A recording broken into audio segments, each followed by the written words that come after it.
주 앞에 나온 우리들에게 주신 하나님 말씀입니다. 기록된 하나님 말씀은 골로새서 1장 24절부터 29절까지 말씀입니다. 말씀을 받들어 읽을 때에 하나님 음성으로 들릴 수 있기를 원합니다. 나는 이제 너희를 위하여 받는 괴로움을 기뻐하고 그리스도의 남은 고난을 그의 몸된 교회를 위하여 내 육체에 채우노라. 내가 교회의 일꾼 된 것은 하나님이 너희를 위하여 내게 주신 직분을 따라 하나님의 말씀을 이루려 함이니라. 이 비밀은 만세와 만대로부터 감추어졌던 것인데 이제는 그의 성도들에게 나타났고 하나님이 그들로 하여금 이 비밀의 영광이 이방인 가운데 얼마나 풍성한지를 알게 하려 하심이라. 이 비밀은 너희 안에 계신 그리스도시니 곧 영광의 소망이니라. 우리가 그를 전파하여 각 사람을 권하고 모든 지혜로 각 사람을 가르침은 각 사람을 그리스도 안에서 완전한 자로 세우려 함이니 이를 위하여 나도 내 속에서 능력으로 역사하신 이의 역사를 따라 힘을 다하여 수고하노라. 아멘. 10월이 되었습니다. 10월과 더불어 연상되는 것이 무엇입니까? 가을 단풍도 독서도 사색도. 가을과 참 어울리는 말일 것입니다. 또 가을 여행, 여름 여행, 봄 여행보다 더 어울리는 단어라 생각합니다. 그 하나하나로 인해서 10월이 어느 멋진 날들로 이어질 수 있기를 소원합니다.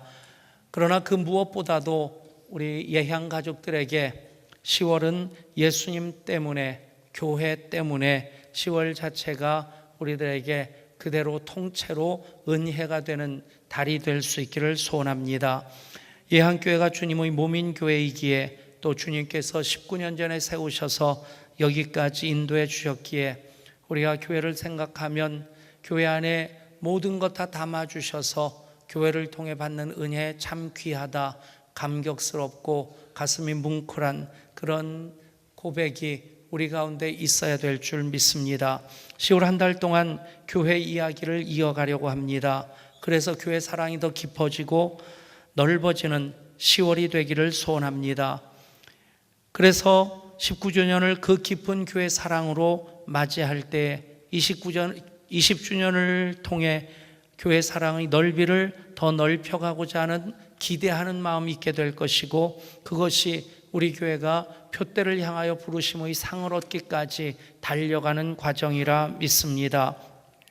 오늘 말씀은 사도 바울의 사명 선언서로 선언문으로 그렇게 설명되어지고 있는 내용입니다.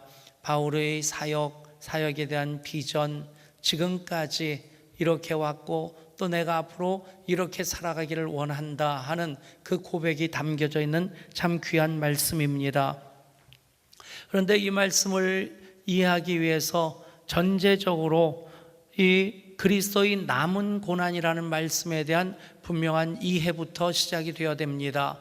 헬라어로 기록된 성경 말씀이기 때문에 헬라어를 모국어로 쓰는 사람들에게는 그런 오해가 없을 텐데 번역되어지는 과정 속에서 그리스도의 남은 고난이라고 하는 것이 자칫 잘못 이해가 되면 그리스도에 대한 고백이 흔들릴 수 있고 그것으로 인해서 많은 이단들이 또 근거로 삼는 그런 내용이 그리스도의 남은 고난입니다. 그리스도의 남은 고난, 우리말로 번역된 그 의미로 본다면 예수님께서 십자가를 통해서 이루신 그 고난이 여전히 부족하고 모자라다. 그래서 무엇인가 내가 그것을 보태드려야 되지 않겠나 하는 그런 생각을 할 수 있는데 여러분, 예수 그리스도의 십자가의 구속은 보탤 것도 뺄 것도 없는 완전한 것임을 믿으시기를 바랍니다.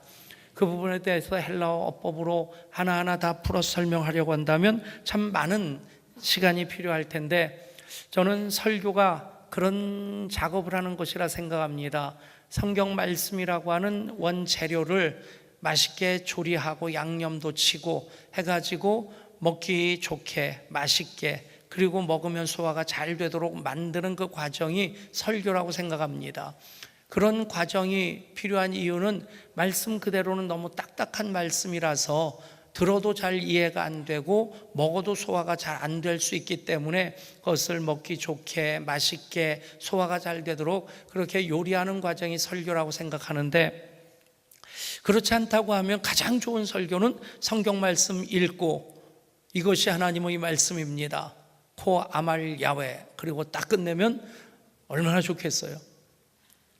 토요일 날도 영화도 한 편 볼 수 있겠고 출렁다리도 가서 한번 또 산책도 하고 올 수 있겠고, 근데 토요일마다 어떻게 하면 그 요리를 맛있게 할 수 있을까?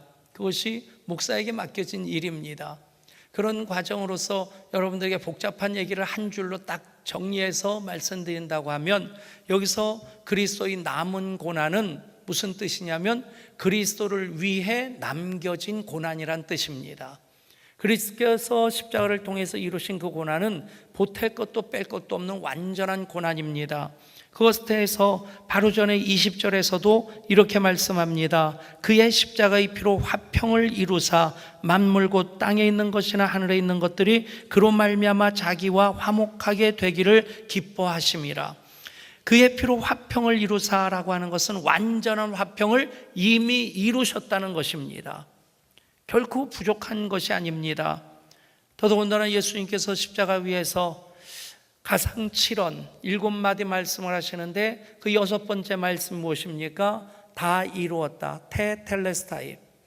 예수님의 그 십자가를 통해서 하나님의 구원이 완성되었음을 선포하시고, 그리고 마지막 말씀은 아버지여 내 영혼을 아버지 손에 부탁하나이다. 여러분, 그리스도의 남은 고난은 내가 보태드려야 될 고난이 아닙니다. 완성된 고난인 것을 믿으시기를 바랍니다. 그런데 그 남은 고난, 말씀드린 그대로 그리스도를 위해 남겨진 고난이란 뜻입니다. 한번 따라 할까요? 그리스도를 위해 남겨진 고난. 그 의미가 분명해집니다. 그렇다고 한다면 그리스도의 십자가로 구원받고 하나님 자녀된 우리들이 그리스도를 사랑함으로 그리스도를 위해서, 그 복음을 위해서, 주의 몸된 교회를 위해서 담당하는 그 고난이 바로 그리스도의 남은 고난, 그리스도를 위해 남겨진 고난이란 뜻입니다. 여러분, 교회를 세우신 뜻도 바로 그것과 연결이 되어집니다. 그리스도의 몸인 교회를 세우셔서 그 몸인 교회가 복음을 전파하는 그 과정 속에서 그리스도를 위해 남겨진 고난을 감당할 때에 교회는 복음의 선포자로 아름답도다 복된 소식을, 좋은 소식을 전하는 이 발걸음이며 함과 같이 계속해서 선교적인 사명을 감당할 때에 하나님 이처럼 사랑하신 이 세상을 계속해서 하나님 나라로 확장시켜 나가는 그 사명을 감당할 수 있기 때문입니다.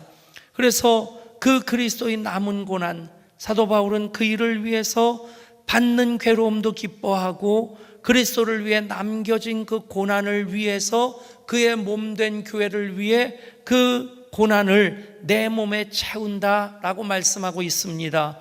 그것이 바로 오늘 24절의 말씀입니다. 나는 이제 너희를 위하여 받는 괴로움을 기뻐하고 그리스도의 남은 고난을 그의 몸된 교회를 위하여 내 육체에 채우노라. 아멘. 사도 바울의 사명 선언문으로서의 이 말씀이 오늘 이 시간 여러분 한 분 한 분의 사명 선언문이 될 수 있기를 원합니다. 이 시간 이 말씀을 하나님 음성으로 들을 때에 이 고백을 우리 각자의 고백으로 삼을 수 있게 될 줄 믿습니다. 어떻게 하면 그리스도를 위해 남겨진 그 고난을 그의 몸된 교회를 위해 내 육체에 채울 수 있을까? 어떻게 하면 가능합니까? 사랑하면 가능합니다. 억지로 되는 것 아니죠. 의무로서 할 수 있는 것도 아닙니다.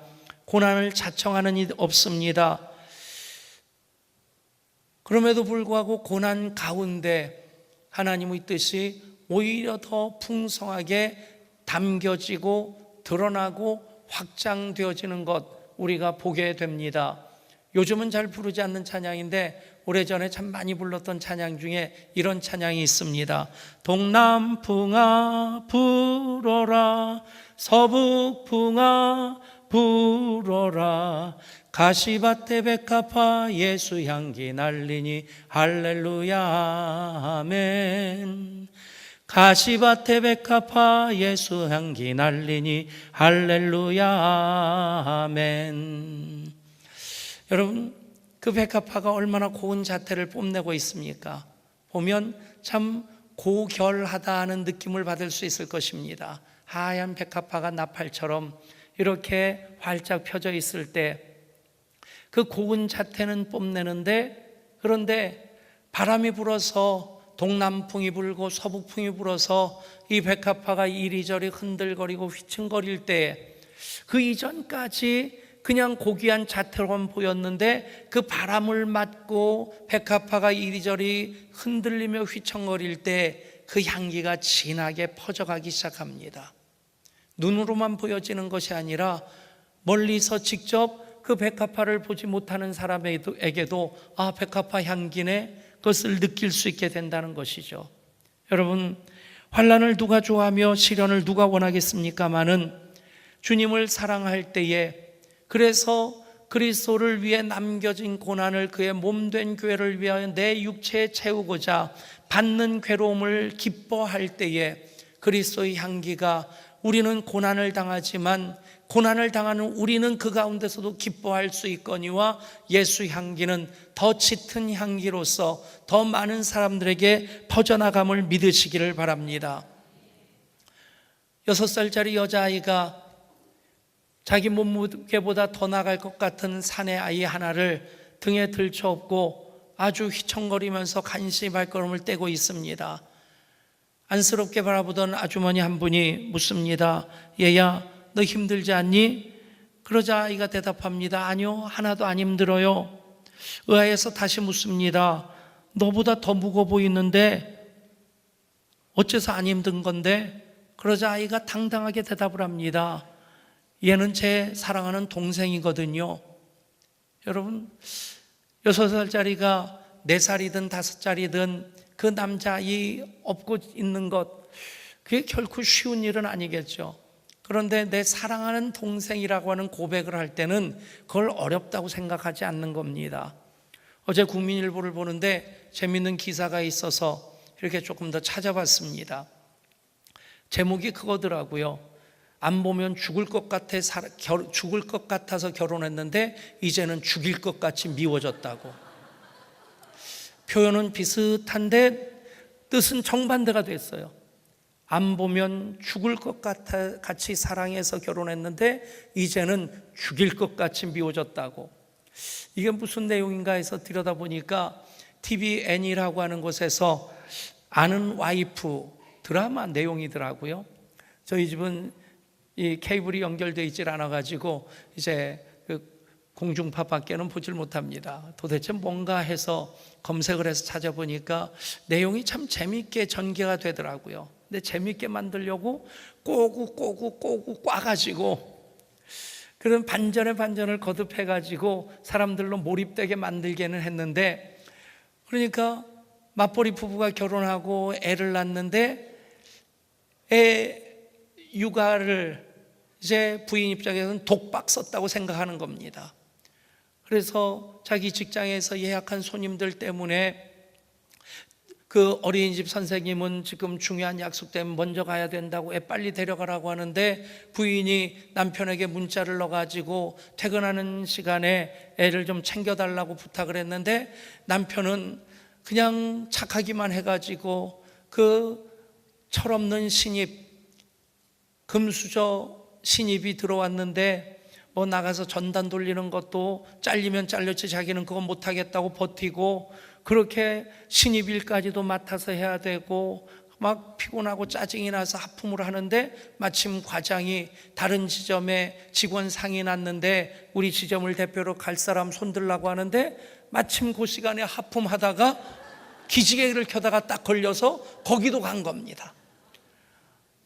빨리 집에도 가야 될 텐데 그렇게 꼬여가지고 계속 문자가 오니까 옆에 좌석에 앉아있는 것 들려고 하다가 핸드폰을 놓쳐가지고 시트 사이에 끼게 되고, 아파트 주차장에 대놓고 문을 열다가 그리고는 열고는 핸드폰을 꺼내봤는데 거기에 문자 온 게 거의 살기가 등등한 문자가 쫙 들어가 있는 겁니다.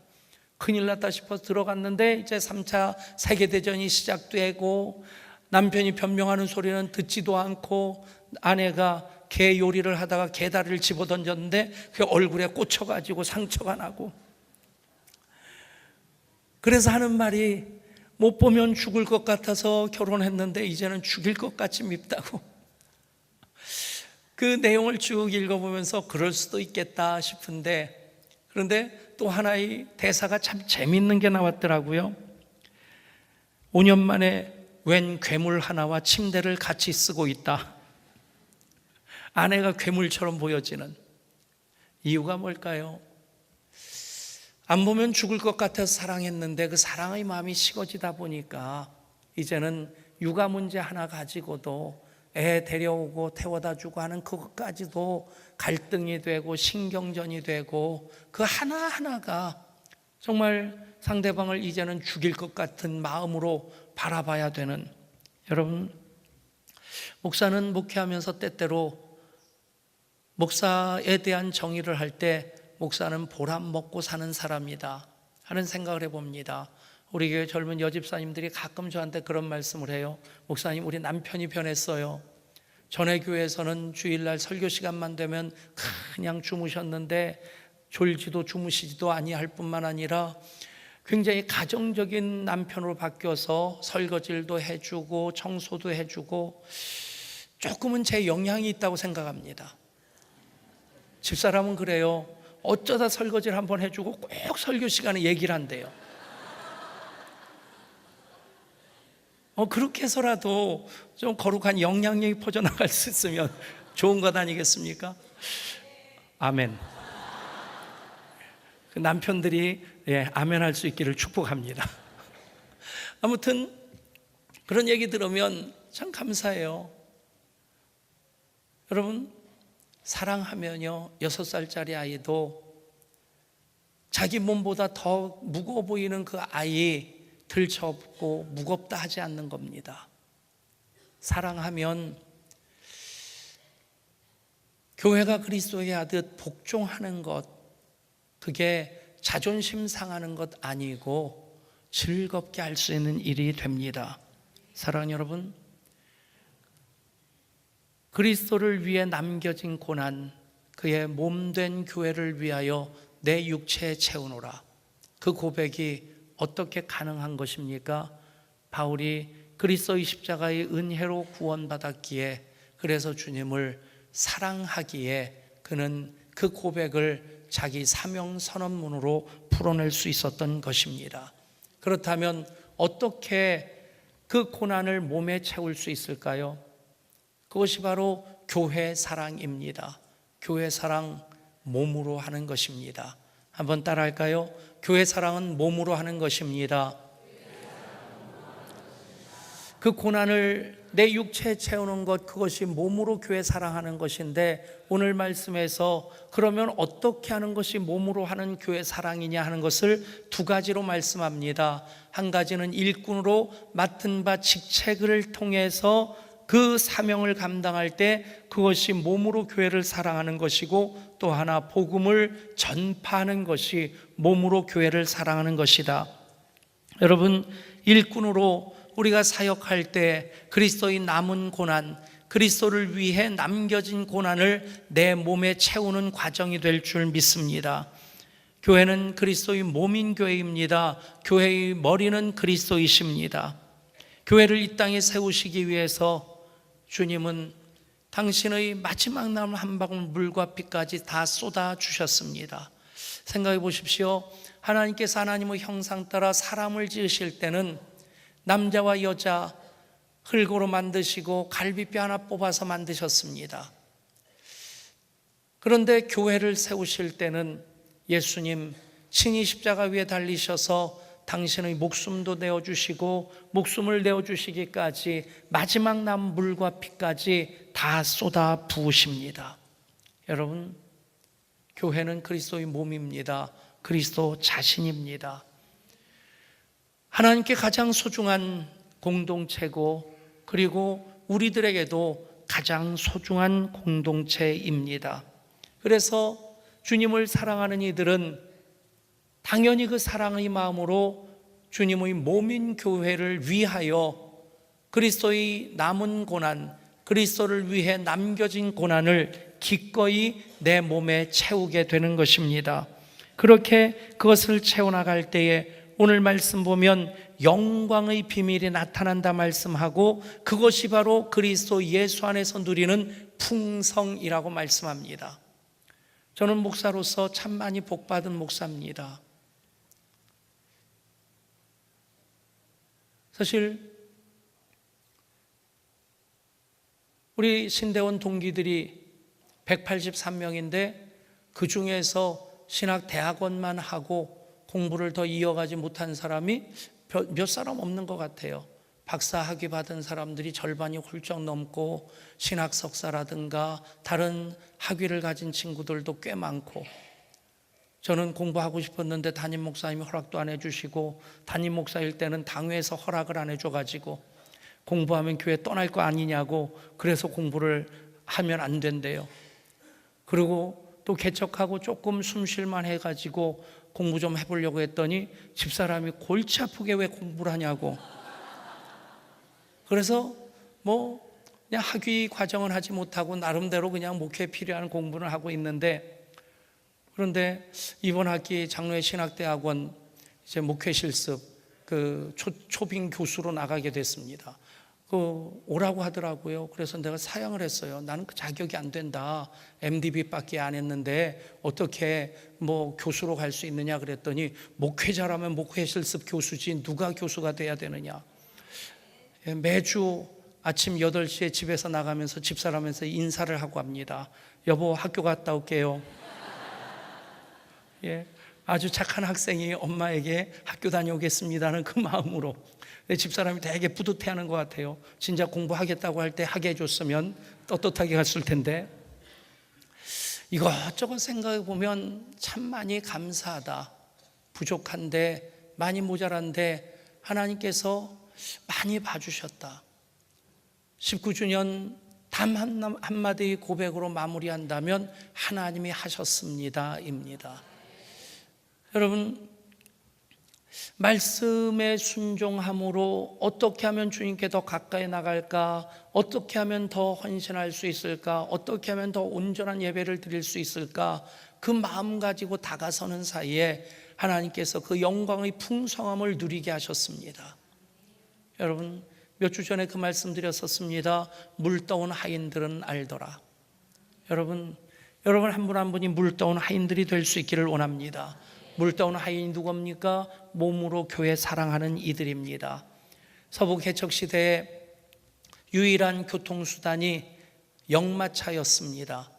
혼자서 말 타고 다니면 따그닥따그닥 하고 달릴 수 있는데 가족들과 함께 움직인다든가 아니면 또 물건을 싣고 가려고 하면 역마차에다가 그렇게 사람들도 싣고 물건도 싣고 그리고는 역마차를 끌고 가야 되는데, 그것이 나중에는 대중교통수단이 돼서 돈을 내고 역마차를 타게 될 때 역마차 표가 1등석이 있고 2등석이 있고 3등석이 있었답니다. 1등석은 에어컨이 빵빵 돌아가는 곳이고 3등석은 밖에다 리어카 하나 묶어가지고 거기 타고 가는 것도 아닌데 똑같은 역마차에 타고 다니는데, 그런데 1등석, 2등석, 3등석으로 값이 차이가 난다는 거예요. 언제 차이가 나냐? 이것이 가다가 개골창에 빠지고 진흙탕에 빠지고 바퀴가 빠지고 그러면 1등석 표를 산 사람은 그냥 역마차 안에 앉아 있으면 된답니다. 2등석 타고 있는 사람은 나와서 서 있으면 되고 3등석 표를 산 사람은 다리 팔 걷어붙이고 마부와 같이 개골창에 들어가서 이 역마차를 끄집어내야 되고 바퀴 갈아 끼는 사이에 어깨로 역마차를 들어 올려야 되고. 여러분, 그런 마부 입장에서 보면 1등석 탄 사람은 얄미울 것 같아요. 2등석 타고 이렇게 쳐다보는 사람들은 괜히 좀 불편해 보일 수 있겠다 싶습니다. 마부에게 가장 소중한 사람, 가장 필요한 사람은 누구겠습니까? 3등석 표를 산 사람입니다. 여러분, 교회를 천국으로 가는 역마차가라고 한다면 교회에 필요한 사람은 1등석, 2등석이 아닙니다. 주인 행세하는 사람들은 말만 합니다. 땀도 눈물도 흘리질 않습니다. 그러나 주인 의식 가진 그들은 땀도 흘리고 눈물도 흘립니다. 사랑하는 여러분, 교회는 어떤 법적 강제력에 의해서 움직이지 않습니다. 사랑하지 않는 이가 어떻게 예배할 수 있겠습니까? 주님을 사랑하지 않으면서 어떻게 11조 할 수 있겠습니까? 돈 버는 것이 참 쉽지 않습니다. 그 돈 쓰면서 돈 조금 아끼려고 바들바들 떨면서 먹을 것 안 먹고 입을 것 안 입으면서 그렇게 돈 절약하는데 10분의 1을 11조로 드린다? 여러분, 주님을 사랑하지 않고는 가능한 일이 아닙니다. 사역도 마찬가지입니다. 사역 안 한다고 누가 고발을 하겠습니까? 여러분, 예배드리고 헌금만 했으면 됐지 내가 뭐 땀 흘려서 시간까지 내서 사역을 해야 될 것이냐? 여러분, 사랑하면 기꺼운 마음으로 사역하게 됩니다. 그러면 우리는 교회를 통한 하나님의 비밀, 더 풍성한 하나님의 역사하심을 경험하게 됩니다. 우리가 부른 찬양 가사가 무엇입니까? 내 주의 나라와 주 계신 성전과 피 흘려 사신 교회를 늘 사랑합니다. 이 교회 위하여 눈물과 기도로 내 생명 다하기까지 늘 봉사합니다. 우리 교회 19주년 맞기까지 이렇게 눈물과 땀을 흘리며 섬기는 이들이 있었습니다. 여전히 땀과 눈물로 교회 사랑으로 섬기는 이들이 있기에 20주년 향해 나아갈 수 있고 30주년까지 하나님을 기대하며 우리 비전을 키워갈 수 있습니다. 빅터 프랭클의 단편소설 고개사의 헌신에 나오는 내용입니다.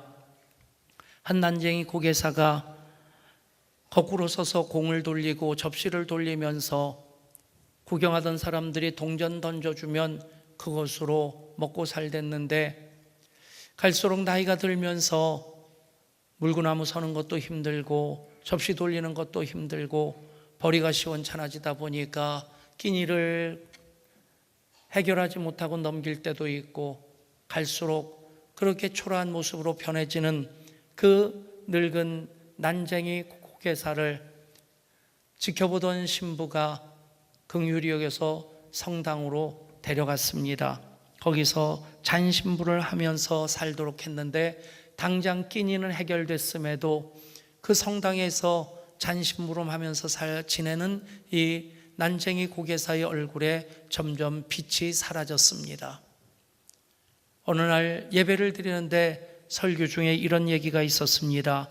누구든지 자기가 가진 재능을 가지고 하나님께 드리는 자가 하나님을 기쁘시게 하는 자입니다. 난쟁이 고개사는 그 말씀을 들으면서 내가 가진 것도 없고 할 수 있는 것은 접시를 거꾸로 서서 돌리는 것밖에 없는데 그러면 그것을 하면 주님 기뻐하실까?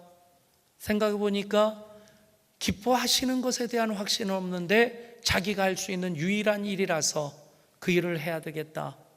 그런데 낮에 하면 보는 사람들이 있어 창피하고 아무도 보지 못하는 다른 사람들이 일어나기 전에 새벽에 그 일을 하나님 앞에서 하자. 그리고는 그 다음 날부터 새벽 일찍 일어나서 성당에 들어가서 맨 앞자리로 나와서 예수님 십자가에 못 박혀 계신 그 앞에서 거꾸로 물구나무를 서서 접시도 돌리고 공도 돌리는 겁니다. 매일 그 일을 반복하는 사이에 어느 날 다른 청소부가 그것을 보게 되었습니다.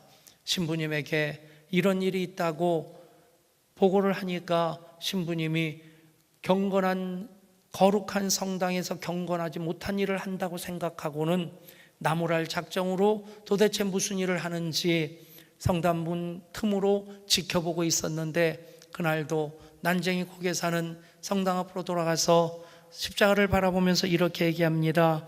주님, 제가 가진 재주는 이것뿐입니다. 그리고는 짐에서 접시를 꺼내고 그리고는 물구나무에 서서 그 접시를 돌리기 시작하는 겁니다. 저런 짓을 성당에서 하다니 신부의 마음이 불편해서 들어가서 말리려고 문을 열려고 하는 그 순간 십자가에 매달려 계시던 예수님이 내려오셨습니다. 그리고 땀을 뻘뻘 흘리면서 접시를 돌리는 그 난쟁이 고개사에게 다가서서 그 이마에 흐르는 땀을 닦아줍니다. 그러면서 예수님 말씀하십니다. 그대가 나를 기쁘게 했노라. 그대의 땀을 내가 받았노라. 그대의 눈물을 받았노라. 그대의 재능을 내가 받았노라. 그것을 본 순간 신부가 무릎을 꿇고 기도합니다. 오 주여, 나도 저 난쟁이와 같이 마음을 다하고 뜻을 다하고 땀을 쏟아 주께 드릴 것 있는 일꾼이 되게 하여 주옵소서. 여러분, 가진 것이 무엇입니까? 드릴 수 있는 것이 무엇입니까? 할 수 있는 것이 무엇입니까? 진정한 일꾼은 내가 가진 것을 주님께 드리는 것인데 그것이 곧바로 내 몸에 주님을 위하여 남겨진 고난, 그 고난을 내 몸에 채우는 일이 됩니다. 또한 28절에서 말씀합니다. 우리가 그를 전파하여 각 사람을 권하고 모든 지혜로 각 사람을 가르침은 각 사람을 그리스도 안에서 완전한 자로 세우려 함이니. 여러분, 또 한 가지 그리스도를 위해 남겨진 고난을 우리 몸에 채우는 것, 바로 주님을 전파하는 것입니다. 우리 교회는 예수님의 12제자 운동 G12를 우리 교회 전략으로 삼아서 구원받은 모든 이들마다 예수님의 제자가 되고 제자된 이들마다 또 다른 이들을 제자 삼는, 제자 되고 제자 되게 하는 그 비전으로 나아갑니다. 참 귀한 일이라 생각합니다. 여러분, 구원받은 그 자리에 머물러 있지 마시고 제자가 되시기를 축복합니다. 그리고 또 제자 삼는 제자가 되고자 계속해서 표대를 향하여 달려가시는 여러분 될 수 있기를 축복합니다. 그런데 그 모든 것은 전파하는 것으로부터 시작됩니다. 우리가 그를 전파하여 각 사람을 권하고 모든 지혜로 각 사람을 가르침은 각 사람을 그리스도 안에서 완전한 자로 세우려 함이니. 사랑하는 여러분, 모든 것은 전파하는 일부터 시작되어야만 합니다. 전파하는 이가 없이 어찌 들을 수 있겠습니까? 듣지 못하는데 어찌 믿을 수 있겠습니까? 믿지 않는데 어떻게 구원받을 수 있겠습니까? 여러분, 예수님께서 12제자를 부르셔서 그들을 3년 동안 훈련시키시는데 훈련의 언제나 시작은 복음을 전파하는 것이었습니다.